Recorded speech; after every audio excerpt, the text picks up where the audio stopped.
ভালুকায় জনদুর্ভোগ কমাতে মাঠে নেমেছেন বিএনপির নেতৃবৃন্দরা। ছোটকাশর উত্তরপাড়া প্রধান সড়কের শাহাবুদ্দিনের বাড়ি থেকে শাহজাহানের বাড়ি পর্যন্ত 600 ফিট ও জয়নাল আবেদিনের বাড়ি থেকে মফিজউদ্দিন শেখের বাড়ি পর্যন্ত 500 ফিট ইটের সলিং রাস্তার উদ্বোধন হয়েছে। সকালে রাস্তা দুটির উদ্বোধন করেন ভালুকা উপজেলা বিএনপির যুগ্ম আহ্বায়ক আলহাজ শহীদুল ইসলাম শহীদ।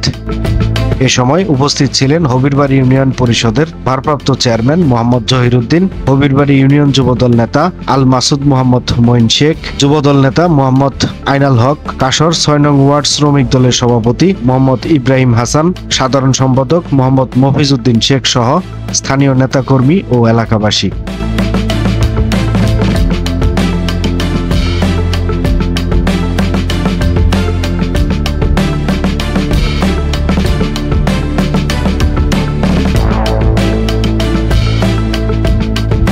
সময়ের কলম, নিউজ ডেস্ক।